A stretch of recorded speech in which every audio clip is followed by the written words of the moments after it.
ठंड में करीब आधी रात में एक बूढ़ी औरत कब्र खोद रही थी। उसके हाथ में एक चांदी का चम्मच था। 2 मिनट के अंदर मैं ये दुनिया छोड़कर जाने वाली हूँ। इससे पहले मैं खुद ही कब्र में लेट जाती हूँ। लोग हमेशा ये कहते रहते हैं कि इंसान कुछ भी अपने साथ नहीं ले जा सकता, लेकिन मैं ये चांदी का जादुई चम्मच अपने साथ ले जा रही हूँ। अब कोई भी मेरी तरह मोमोज पानी पूरी नहीं बना पाएगा। वो स्वाद भी मेरे साथ आज इस कब्र में दफन हो जाएगा। इतना बोलकर वो बूढ़ी औरत कब्र में चांदी का चम्मच लेकर लेट गई और ऊपर से मिट्टी डाल दी। कब्र में लेटते ही आसमान में झमाझम बारिश और बर्फबारी शुरू हो गई। ऐसा लगा जैसे औरत के शरीर से आत्मा निकल गई। अलविदा दुनिया वालों। सुबह सुबह रामपुर गांव में ठंड की वजह से कोहरा छाया हुआ था। उस गांव में एक बहुत ही सुंदर बाजार लगा करता था। उसी बाजार में नंदिता नाम की एक बहुत ही गरीब लड़की फटे पुराने कपड़े पहनकर रो रही थी। मोमोज पानी पूरी वाली अम्मा कहाँ चली गई? अम्मा कहाँ चली गई तुम? तभी वहाँ से एक आदमी गुजरते हुए बोला, अरे मोमोज पानी पूरी वाली अम्मा अब शायद इस दुनिया में नहीं रही। हम सब भी सुबह से उनकी राह देख रहे थे। इतना कहकर वो आदमी वहाँ से चला गया। इधर नंदिता का रो रो कर बुरा हाल होने लगा। अम्मा तुम हमको छोड़कर कहाँ चली गई? इस पूरी दुनिया में तुम ही तो हमारा सहारा थी। रोज हमको अपने स्वादिष्ट मोमोज पानी पूरी खिलाती थी और पैसे भी नहीं लेती थी। अब तो हम भूखे मर जाएंगे ना। उसे रोते हुए बाजार में सभी देखने लगे। तभी एक औरत नंदिता के पास में आई और उसे गुस्से में ताने देने लगी। क्यों फालतू में आंसू बहा रही हो? तुझे मुफ्त में पानी पूरी नहीं खाने को मिलेंगे ना, बस इसीलिए तू रो रही है। अरे उन बूढ़ी अम्मा से कुछ सीखो। बेचारी बुजुर्ग होते हुए भी काम करती थी और तुम भरी जवानी में भीख मांगती हो। इतना कहकर वो औरत वहाँ से चली गई। नंदिता को भूख लगी थी, इसलिए वो बाजार में हर दुकान पर जाकर भीख मांगने लगी, लेकिन हर कोई उसे भगा देता था। जब वो नहीं मानी तब वहाँ मौजूद सभी लोग उसके ऊपर टमाटर फेंक फेंक कर मारने लगे। अरे मारो इसको, मारो। कट्टी कट्टी होकर भीख मांगती है, भिखारन कहीं की। हमको आप लोग ना मारो, हम अनाथ है इसीलिए भीख मांगते हैं। हमको कोई काम पर नहीं रखता तो क्या करे? नंदिता की बात किसी ने नहीं मानी, इसीलिए वो रोती हुई सिग्नल पर आ गई और सड़क के किनारे एक फटा कंबल ओढ़कर बैठ गई। वहाँ पर वो आते जाते लोगों से भीख मांग रही थी, पर वहाँ पर भी उसे कोई भीख देने को तैयार नहीं था। इसीलिए वो सीधा पास के एक मंदिर चली गई और भगवान के सामने प्रार्थना करने लगी। भगवान, तुमने तो पहले हमारे माँ बाप हमसे छीन लिए। एक अम्मा ही हमारा सहारा थी, वो भी हमें छोड़कर चली गई। अरे इससे अच्छा तो हमको भी अपने पास ही बुला लेती। कम से कम इस बेरहम दुनिया से तो छुटकारा मिल जाता। तभी पीछे से पंडित जी आ गए। नंदिता सिसक कर पीछे पलटी। पंडित जी, आप हमसे दूर हो जाइए। हम एक भिखारी हैं, लोग हमको अछूत मानते हैं। अगर तुम अछूत होती तो भगवान तुमको इस धरती पर भेजता ही नहीं। जब तुम भगवान को स्वीकार हो तो हम इंसान भला कौन होते हैं, किसी को अस्वीकार करने वाले। हमको तुम्हारी समस्या पता है। तुम भीख मांगना छोड़कर कोई काम शुरू कर दो, फिर देखो भगवान तुम्हारी मदद खुद करने आएंगे, क्योंकि ये जनता किसी भिखारी को स्वीकार नहीं करती। इतना बोलकर पंडित जी पूजा पाठ करने लगे। नंदिता वहीं मंदिर के बाहर बैठकर फिर से भीख मांगने लगी। तभी उसके पास एक नौजवान लड़का आदित्य आया। नंदिता उससे भी भीख मांगने लगी। भैया, एक हफ्ते से कुछ नहीं खाया है। नंदिता के मुंह से भैया सुनकर आदित्य का दिल पिघल गया। वो भी वहीं नंदिता के सामने जमीन पर ही बैठ गया। आदित्य नंदिता को एक अच्छे रेस्टोरेंट में ले गया और उसे खाना खिलाने लगा। तभी रेस्टोरेंट के वेटर ने कहा, भाई साहब, इन भिखारियों को खाना खिलाने की कोई जरूरत नहीं है, इससे इनकी आदत खराब हो जाएगी। वेटर के इतना बोलते ही आदित्य को इतना गुस्सा आया कि उसने खाने की प्लेट उठाकर वेटर के मुंह पर मार दी। उसके बाद उसने बिल पे किया और दूसरे रेस्टोरेंट में जाकर खाना खाने लगा। नंदिता इन सब से हैरान हो गई। भैया, इतना गुस्सा करना अच्छी बात नहीं होती। बहन, मैं इस दुनिया से परेशान हो गया हूँ। कोई भीख मांगता है तो लोग उसकी बेइज्जती करने लगते हैं। अगर कोई पैसे वाला बन जाता है तो बोलते हैं कि 2 नंबर का पैसा कमाया होगा इसने। कभी खुद के गिरबान में झांक कर नहीं देखते कि वो अपनी जिंदगी में क्या कर रहे हैं। वैसे बहन, तुम परेशान मत हो, तुम खाना खाओ। आदित्य की बातों ने नंदिता के दिमाग पर बहुत गहरा असर डाला। खाना खाने के बाद आदित्य ने उसे 10,000 रुपए दिए और अगले दिन फिर से मिलने का वादा करके वहां से चला गया। अब नंदिता सिग्नल के पास आकर बार बार आदित्य की बातें सोचने लगी। उन पैसों से नंदिता ने अगले ही दिन उसी जगह पानीपुरी का ठेला लगा लिया जहां पर वो बूढ़ी अम्मा अपना पानीपुरी का ठेला लगाया करती थी। वहां पहुंचकर नंदिता ने देखा कि बहुत सारे लोग पहले से ही पानी पूरी का ठेला लगाए हुए थे। जब तक अम्मा जी जिंदा थी यहाँ आसपास कोई पानी पूरी का ठेला नहीं लगाता था। उनके जाने के बाद देखो, उन सभी पानी पूरी के ठेलों पर जनता पानी पूरी खाने आ रही थी, पर नंदिता के पास कोई ग्राहक नहीं आ रहा था। लेकिन शाम तक 2 ग्राहक आए। अरे बिटिया, तुमको तो हमने कई बार भीख मांगते देखा है, ये काम तुमने अच्छा किया। लाओ, हमको भी पानी पूरी खिलाओ जरा। जी काका, बिल्कुल, आप हमारे पहले ग्राहक हैं। नंदिता काका को पानी पूरी खिलाने लगी। जब वो लोग पानी पूरी खाकर चले गए, तभी वहाँ पर सामने वाला पानी पूरी वाला नंदिता की दुकान पर आ गया। ओ भिखारन हो, तू यहाँ से अपना ठेला हटा ले, वरना अच्छा नहीं होगा।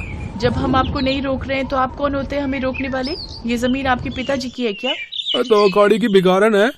ओ भाइयों, इस भिखारन का ठेला पलट दो। उन सब लोगों ने मिलकर नंदिता का ठेला पलट दिया, उसका सारा सामान सड़क पर फैला दिया। नंदिता बेचारी वहीं बैठकर रोने लगी। हे भगवान, अब मुझे इस बेरहम दुनिया में नहीं रहना। कुछ ऐसा करना कि आज रात जब मैं सोऊं तो सुबह उठूं ही नहीं। नंदिता अपने ठेले के पास ही बैठी रही और धीरे धीरे रात को उसने किसी तरह अपना ठेला खड़ा किया और उसी के ऊपर सो गई। पर जब वो सुबह सोकर उठी, तब उसके ठेले पर पानीपुरी का सारा सामान रखा था और उसके अलावा ढेर सारे मोमोज भी रखे थे। ये देखकर नंदिता हैरान हो गई। ये सब क्या है? मोमोज, पानीपुरी? इनकी महक तो ठीक वैसी है जैसी मोमोज पानीपुरी अम्मा जी बनाती थी। वो स्वाद हम कैसे भूल सकते हैं? अम्मा जी के जाने के बाद सारा गांव अम्मा जी की मोमोज पानीपुरी के स्वाद के लिए तरस गया है। उस स्वाद की महक सारा गांव पहचानता था। कुछ ही मिनट में सारा गांव नंदिता के ठेले के पास खिंचा चला आया। उसकी दुकान पर लाइन लग गई। दीदी, आपने तो अम्मा जी की याद दिला दी। उनके जैसी स्वादिष्ट मोमोज पानीपुरी आज तक कोई बना नहीं पाया। आपने ये कैसे किया? ये तो हमको भी समझ में नहीं आ रही है। आप लोग पानी पूरी खाइए, अम्मा जी का प्रसाद है ये। उसने पानीपुरी खिलाना शुरू किया। वो सबको मोमोज वाले पानीपुरी खिलाते जा रही थी, पर ना पानीपुरी कम पड़ रही थी ना ही मोमोज। शाम तक उसकी दुकान पर लाइन लगी रही, पर मोमोज वाले पानीपुरी खत्म ही नहीं हुए। रात में जब सारे ग्राहक चले गए, तब सामने ठेले वाला फिर से नंदिता की दुकान पर आया और ठेला पलटाने लगा। ठेले को हाथ लगाते ही अचानक एक जोरदार बिजली कड़की और वहां पर वही बूढ़ी औरत की आत्मा प्रकट हुई जो कब्रिस्तान में चांदी का चम्मच लेकर दफन हो गई थी। सभी लोग उसे देखकर डर गए। अम्मा जी तो खत्म हो गई थी, लगता है उन्हीं की आत्मा है। अरे जल्दी भागो यहाँ से भाई। आसपास के सभी ठेले वाले अपना ठेला छोड़कर वहां से भाग गए। उसके बाद अम्मा की आत्मा ने नंदिता से कहा, बिटिया, ये सारा चमत्कार मैंने किया है। ये लो जादुई चम्मच। जब तक ये तुम्हारे पास रहेगा तब तक तुम्हारे पास ना मोमोज की कमी रहेगी और ना पानी पूरी की। पर अब भीख मत मांगना। और हाँ, जिस आदित्य ने तुम्हें बहन मानकर पैसे दिए थे, वो कोई और नहीं, मेरा पोता ही है। वो तुम्हें कई दिनों से उसी मंदिर के पास ढूंढ रहा है, पर तुम उसे कहीं नहीं मिली। कल सुबह जाकर उससे मिल लेना और साथ में मिलकर रहना। वो भी अनाथ हो चुका है। चांदी का जादुई चम्मच देकर अम्मा की आत्मा गायब हो गई। नंदिता बहुत खुश हुई। अगली सुबह वो मंदिर के पास जाकर आदित्य से मिली। आदित्य को उसने सारी बात बताई। तुम्हारी तरक्की देखकर मैं बहुत खुश हूँ बहन। तुम मोमोज वाले पानी पूरी बेचो, लेकिन तुम रहोगी मेरे साथ, मेरे घर में। अब नंदिता अपने मुंह बोले भाई आदित्य के साथ उसके घर में रहने लगी। कुछ ही दिनों में उसने अपना खुद का बहुत अच्छा घर बना लिया। उस मार्केट में अब कोई दूसरा पानीपुरी वाला नहीं लगाता था।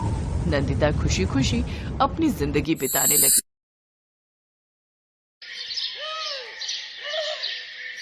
रूपनगर में सीमा अपने बड़े लेकिन गरीब ससुराल में रहती थी। उसके ससुराल में उसके सास ससुर, पति और 4 साल की बेटी रूही थी। सीमा का पति अशोक एक फैक्ट्री में गार्ड का काम करता था। एक रात काम पर जाते वक्त उसका एक्सीडेंट हुआ और उसके दोनों पैरों में गहरी चोट लग गई और कुछ महीने के लिए डॉक्टर ने उसे बेड रेस्ट के लिए बोल दिया था। अशोक की ऐसी हालत देख फैक्ट्री के मालिक ने उसको बिना तनख्वाह दिए छुट्टी पर भेज दिया। इसलिए घर खर्च चलाने के लिए सीमा ने लोगों के घरों में काम करना शुरू कर दिया। क्या नाम है तुम्हारा? जी सीमा। देखो सीमा, घर की साफ सफाई, झाड़ू पोछा, बर्तन, कपड़े, ये सब काम तुम्हें करने होंगे और इसके बदले में मैं तुम्हें 3000 दूंगी, ठीक है? जी मालकिन, मैं कल से आ जाऊंगी। अगले दिन से सीमा काम पर चली गई। सीमा, घर की साफ सफाई हो गई हो तो फिर जरा किचन भी अच्छे से साफ कर देना और हाँ, जब जाएगी तो एक बार मुझे फुट मसाज दे देना। उफ, कल शॉपिंग करके आई हूं ना तो पैर बहुत दुख रहे हैं। ठीक है मालकिन, मैं कर दूंगी। सारा काम निपटाकर मालकिन की फुट मसाज करके सीमा घर लौटती है। थकी हारी सीमा घर लौटी तो उसकी ऐसी हालत देखकर अशोक बोला, मुझे माफ करना सीमा, आज मेरे कारण तुम्हें दूसरों के यहाँ ये सब काम करना पड़ रहा है। ये आप कैसी बातें कर रहे हैं जी? जिंदगी में उतार चढ़ाव तो आते ही रहते हैं और बुरा वक्त ही तो है, आज नहीं तो कल कट जाएगा। सीमा एक जिंदा दिल औरत थी, उसमें बहुत हिम्मत थी। वो हर मुसीबत से लड़ना जानती थी। सीमा के ससुराल वाले बहुत ही अच्छे थे। सीमा काम पर जाती तो उसके सास ससुर घर का सारा काम संभाल लेते, लेकिन मालकिन द्वारा दिए गए पैसों से सीमा और उसके परिवार का गुजारा बस उतना ही हो रहा था कि उन्हें 2 वक्त का खाना मिल जाता था।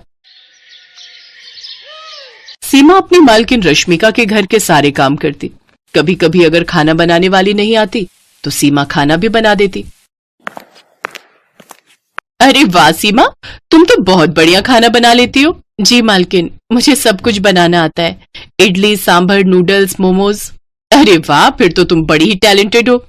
ऐसे ही समय बीता। एक रोज रश्मिका के बर्थडे पर उसकी कुछ फ्रेंड्स उसके घर आने वाली थी। रश्मिका के सोसाइटी के पास एक बहुत ही नामी रेस्टोरेंट था। रश्मिका ने अपने बर्थडे पर अपने सभी फ्रेंड्स को वो मोमोज खिलाने का प्रॉमिस किया था, लेकिन अपने बर्थडे वाले दिन जब रश्मिका ने उस रेस्टोरेंट में फोन किया तो वो बंद था। ओह नो, इसको भी आज ही बंद होना था। अब मैं क्या करूं? तभी उसकी नजर काम कर रही सीमा पर जाती है। उसने सीमा को सारी बात बताई। लेकिन मालकिन, मैं वो होटल जैसे मोमोज नहीं बना पाऊंगी और तीखी चटपटी चटनी तो मुझे बनानी ही नहीं आती। अरे कौन सी बड़ी बात है, यूट्यूब पर तू उसकी रेसिपी देख ले, सामान मैं मंगवा देती हूँ। वैसे भी तो तू खाना अच्छा बना लेती है, मोमोज भी बनाई लेगी अच्छे से। रश्मिका ने यूट्यूब ऑन कर दिया, जिसे देख सीमा मोमोज और स्पाइसी चटनी बनाने लगी। वो वीडियो देखकर सीमा ने वेज मोमोज, चिकन मोमोज और पनीर मोमोज बना दिए। फिर सीमा ने सबको स्नैक्स सर्व किए, साथ ही चटपटे मोमोज भी खाने को दिए। वाह यार, क्या मोमोज है! सच में इस स्पाइसी रेस्टोरेंट का भी जवाब नहीं। कमाल के कुक हैं इसके। अरे ये कमाल मेरी कुक, मेरा मतलब है मेट सीमा का है। वो रेस्टोरेंट तो आज बंद था, इसलिए मैंने इसे ही बोल दिया बनाने को। क्या सच में? लेकिन इन्हें खाकर तो ऐसा लग रहा है जैसे किसी महंगे रेस्टोरेंट से मंगवायो। सचमुच जवाब नहीं इसका। उन सब ने ज्यादातर मोमोज ही खाए। सबको मोमोज इतने पसंद आए कि मोमोज ही कम पड़ गए। सीमा भी अपनी तारीफ सुनकर बहुत खुश थी। घर आकर उसने ये बात अपने ससुराल वालों को बताई। हमें तो पहले ही पता था हमारी बहू बड़ी हुनर वाली है, जो भी काम करती है दिल से करती है और उसमें जान डाल देती है। ऐसी बात है तो माँ कभी हमें भी मोमोज बनाकर खिलाओ, वो भी चटपटे वाले। ठीक है मेरी बच्ची, मैं कल ही तुम सबके लिए बिल्कुल वैसे ही मोमोज बनाऊंगी। अगले दिन सीमा ने घर में मोमोज बनाए और सबको खाने को दिए। मैं ना कहती थी मेरी बहू के हाथों में तो जादू है, जादू। अरे मैं तो कहती हूँ तू लोगों के घरों का काम छोड़कर मोमोज बनाना शुरू कर दे, अच्छी कमाई हो जाएगी। लेकिन इन सब के लिए पैसे कहाँ से आएंगे? मैंने कुछ पैसे जोड़ कर रखे हैं बहू। जब राशन के लिए पैसे देती थी तो उसमें से मैं थोड़ी बचत कर लेती थी बुरे समय के लिए। अब उन्हीं पैसों से मोमोज बनाने का सामान आएगा। सीमा की सास कनस्तर में छुपाए हुए उन पैसों को ले आती है और सीमा को दे देती है, लेकिन वो सिर्फ 1800 रुपए ही थे। ये देख सीमा उदास हो जाती है। क्यों उदास होती है बहू? हर काम की शुरुआत छोटे से ही होती है। आप ठीक कह रही हैं माँ जी, अब मैं इसी से अपना काम शुरू करूंगी। अगले दिन से सीमा ने रश्मिका के घर का काम छोड़ दिया। फिर वो बाजार गई और मोमोज बनाने का सामान ले आई। सामान लाते वक्त उसकी नजर रास्ते में एक टोकरी वाले पर गई। ठेला तो बहुत महंगा आएगा, तो क्यों ना मैं टोकरी में ही मोमोज रखकर बेचूं। ये सोचकर सीमा ने टोकरी ले ली और घर आकर सारा दिन मेहनत करके उसने मोमोज और चटपटी चटनी बनाकर तैयार कर ली। फिर शाम को सीमा अपने सर पर मोमोज और चटपटी चटनी के साथ में म्यूनिस से भरी टोकरी लेकर उन्हें बेचने निकल गई। वो गली मोहल्लों में घूम घूम कर चटपटे मोमोज बेचने लगी। चटपटे मोमोज ले लो, स्वादिष्ट स्वादिष्ट चटपटे मोमोज, जो एक बार खाएगा उंगलियां चाटता रह जाएगा। तभी एक औरत उसके पास आई। अच्छा अच्छा, ऐसी बात है, जरा लगा तो एक प्लेट, मैं अभी तो देखूं कितने चटपटे मोमोज हैं तेरे। वैसे कितने की है एक प्लेट? जी 30 रुपए। धीरे धीरे सीमा के पास और भी ग्राहकों की भीड़ लगनी शुरू हो गई। कुछ ही देर में सीमा की सारी टोकरी खाली हो गई। वो खुशी खुशी घर गई और सारी बात बताई। अगले दिन वो और भी ज्यादा मोमोज बनाने का सामान ले आई। आज ग्राहक बेसब्री से उसका इंतजार कर रहे थे। कल इसी वक्त तो आई थी वो चटपटे मोमोज वाली, ना जाने कहाँ रह गई। मेरा बड़ा मन कर रहा है उसके हाथ के मोमोज खाने का। कुछ ही देर बाद सीमा वो मोमोज लेकर पहुंच गई। उस दिन भी उसके सारे मोमोज बिक गए। आज उसकी पहले से भी ज्यादा कमाई हुई। अब सीमा हर रोज वहाँ मोमोज लाकर बेचती। एक रोज जब वो घर पर थी तो एक सेठ उसके घर पर आया। क्या तुम ही वो चटपटे मोमोज वाली सीमा हो? जी मैं ही सीमा हूँ, कहिए क्या बात है? मैं स्पाइसी रेस्टोरेंट का मालिक हूँ। क्या तुम मुझे मोमोज खिलाओगी? बड़ी तारीफ सुनी है तुम्हारे मोमोज की। हाँ मालिक जरूर। सेठ ने जैसे ही वो मोमोज खाए उसके तो होश ही उड़ गए। वाह भाई वाह, मैंने आज से पहले इतने अच्छे मोमोज कभी नहीं खाए। मेरे रेस्टोरेंट में भी इतने अच्छे मोमोज नहीं मिलते। क्या तुम मेरे रेस्टोरेंट के लिए मोमोज बनाओगी? इसके बदले मैं तुम्हें हर महीने 35,000 रुपए दूंगा। सीमा झट से बोली, मुझे मंजूर है साहब। तो ठीक है, कल से ही तुम ये काम शुरू कर दो। और हाँ, तुम्हें आने की जरूरत नहीं है। मेरे आदमी तुम्हारे घर से खुद आकर मोमोज ले जाया करेंगे। सेठ वहाँ से चला गया। ये सब तुम्हारी मेहनत का कमाल है सीमा। हाँ बहू, और इस काम में हम सब भी तुम्हारी मदद करेंगे। अगले दिन से सीमा मोमोज बनाने लगी। होटल से कुछ आदमी उसके घर से चटपटे मोमोज ले जाते और उसे रेस्टोरेंट में बेच देते। अब अशोक भी पूरी तरह ठीक हो गया और वो भी सीमा की इस काम में मदद करने लगा। धीरे धीरे सीमा ने अच्छे खासे पैसे जोड़ लिए। इस काम से उसकी आमदनी और ज्यादा बढ़ गई। अब तो उसके पास ग्राहक और ज्यादा बढ़ गए। वो पूरे शहर में चटपटे मोमोज वाली के नाम से मशहूर हो गई। अब उसकी और उसके परिवार की